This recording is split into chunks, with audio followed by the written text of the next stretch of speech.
So Pokemon Legends Arceus. We're going to do something a little different on the channel. I mentioned it back a month or so ago that I wanted to cover more than just anime on the channel. And I mean, I'm a big fan of video games, and Pokemon is one of my favorite franchises. And it's not clickbait, it's not an over-exaggeration. This game is the game of my childhood, the thing that I've been waiting for so long. And before I get people being like, yeah, but it's not perfect, of course, most things aren't perfect, and there's definitely room for improvement. But of every stepping stone that I've seen of the Pokemon games since I've been playing since Red and Blue to now, like, this is the most exciting step I've seen, and something that I easily poured 80 plus hours into, and honestly still feel like I want to play just to see more of this wonderful adventure. And to get something out of the way, I know a lot of times when it comes to Pokemon and the fandom, it gets a little kind of toxic or a lot too critical in my opinion, and there's definitely room for improvement in this game, but I absolutely just disagree with a lot of the things that are wrong with Pokemon. Like when Sword and Shield came out and there wasn't a national dex, that really didn't bother me. I just want to be able to see Pokemon in the wild, not have to goddamn go through grass anymore and get a random encounter.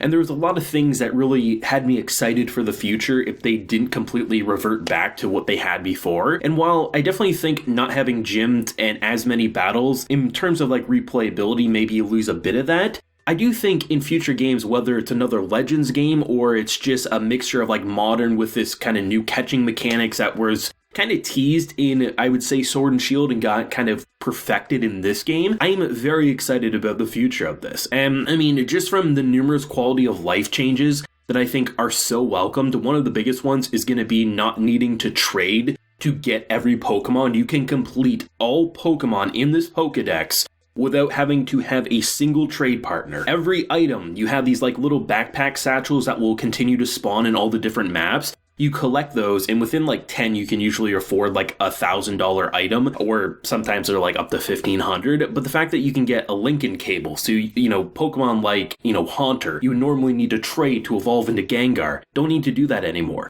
There's not two copies, which, I mean, every Pokemon game since pretty much the inception of the whole idea of trading, getting exclusive Pokemon, there's very little difference except like a flipping of the switch in the code to say which Pokemon can appear here. Having everything be in this game and having it be achievable by yourself, I think the idea of Pokemon trading, it had its purpose back in the day. The idea of like this kind of like, trading on the playground, it'd be recess, you'd be trading with your friends or even people you didn't even like because that was the way you got these Pokemon. But it is the modern age now, right? We have internet, and while trading is a lot more easy, at the same time, I think if you look at the previous release with Brilliant Diamond and Shining Pearl, you couldn't even like trade with people online until you got to like the second gym. Like there's just too many restrictions, and this game removes it. It just says go have fun and beat Ash Ketchum like you always wanted to. I can't tell you the number of times that I'd be playing Pokemon and watching the anime, and I'd be looking at Ash. This mofo is struggling to teach Pikachu Volt Tackle.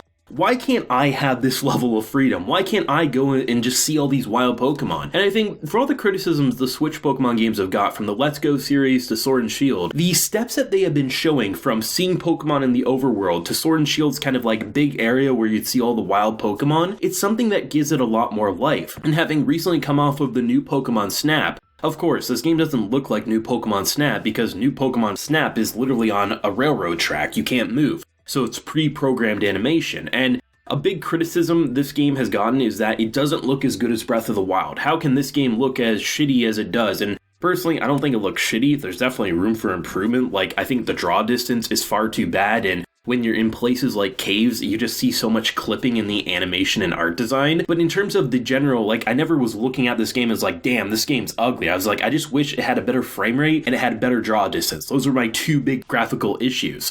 But when it came to like just looking at this world, I mean, when you compare Breath of the Wild and how it has like 20 to 30 enemy designs, this game has 242 Pokemon that can be on the overworld. It is a lot different and a lot more demanding of memory for what the Switch can handle. And this is definitely a stepping stone of where they want to go in the future, and it has me very excited because yeah, they can improve the frame rate. They can improve the draw distance of what this can offer. And I mean, this to me was just such a fun experience, and how it kind of gave me a kind of mixture of like the Sword and Shield overworld with seeing the Pokemon and seeing them interact, but having almost a new Pokemon Snap kind of personality to it.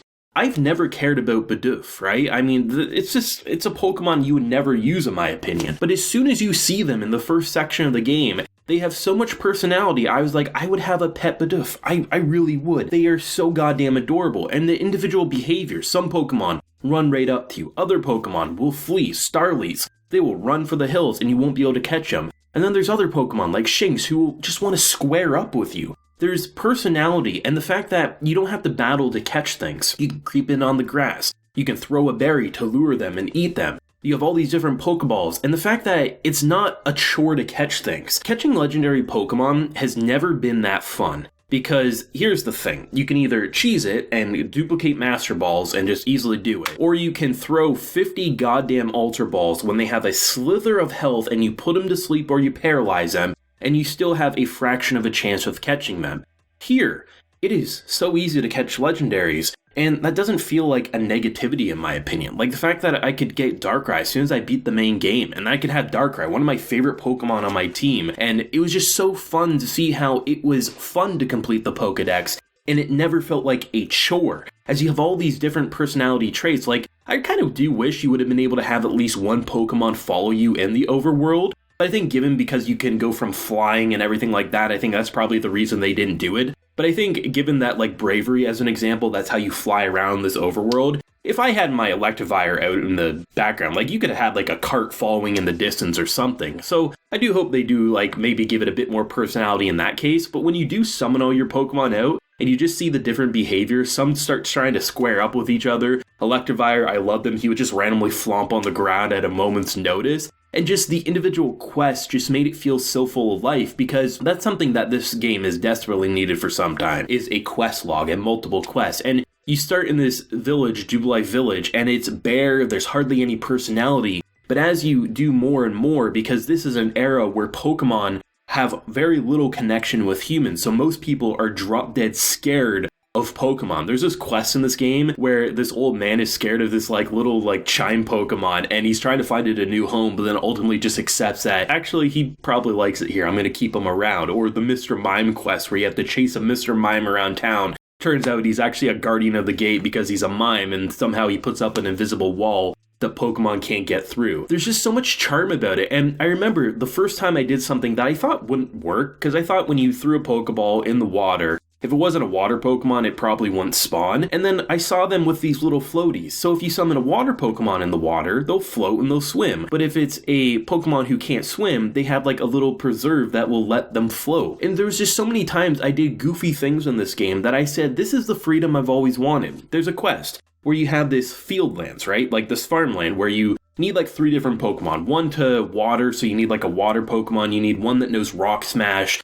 And then you need another that is a ground type. I wonder, because now I have all these legendaries. I have Arceus, Palkia, Dialga. Could I make them work the fields? I turned Arceus into the ground version, and I gave Palkia to the water side, and I gave Dialga Rock Smash, and lo and behold, I have 3 giant legendary Pokemons tending the fields. And there's just that level of comedy gold that's unexpected if you have fun and experiment with this, as they also introduce like the Alpha Pokemon, which is something that I think it bridges the gaps of people who didn't like the giant Pokemon in Sword and Shield, but also makes it feel more full of life. Why should every Pokemon, when you summon them, be the same size? If Pokemon are a species, they should be like any animal. Small creatures, large creatures, and seeing the variety in how they don't really do anything all that different other than a visual change. But should you want an alpha team, it's pretty easy to get. And seeing how my team evolves, I was actually more experimental with my teams this time around than normally when I'd plan my 6-team Pokemon and I'd stick with that from the beginning of the game. But I mean, the new Ursaluna evolution, which I mean a lot of people talk shit about before it dropped out, I really loved playing with that. And then I had a Gengar for a while, and then I had Darkrai, and then I had Goodra. Like, there were so many new cool forms.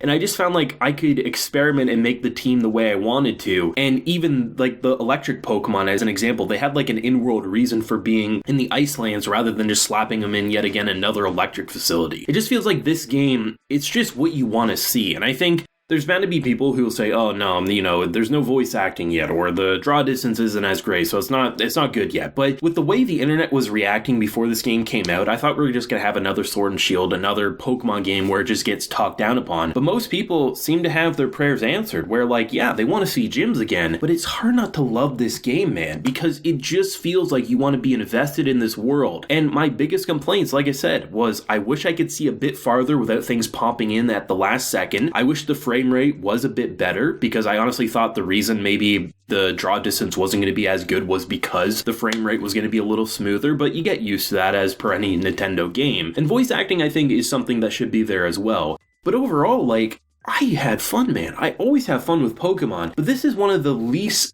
so not inclined to explain why I love this game, because people would just naturally get why I love this game. But this one was definitely a very fun experience, and I'm very excited to see what the next generation of Pokemon will be, because whether they continue with the Legends formula, where, Legends Cerebi or something like that, they could go that route, or they just keep the overall questing, the overworld mechanics, and how Pokemon respond. This is a great foundation for Pokemon to go in, and I think the strong and agile style was a really fun addition as well, because with agile style, you basically can gain extra moves in the chain, so usually it'd be you attack, they attack, you attack, they attack. Agile style, you might get you before they attack, but your attack will be weaker. But if you know it's going to be a super effective attack, you don't know what the next Pokemon's going to be, you can strategize in that way. Or one of my favorite abilities was Shelter on my Gudra, which basically, if you use it in strong style, it's there for 5 turns, you're obscured, so most of the attacks will miss, and he's already a tank, so you also will just take very little damage. There's some interesting strategy, but you can understand why there's no online battles with the way the Pokemon system works in this game. The IV, EVs, and everything like that, it's a lot more focused on single player.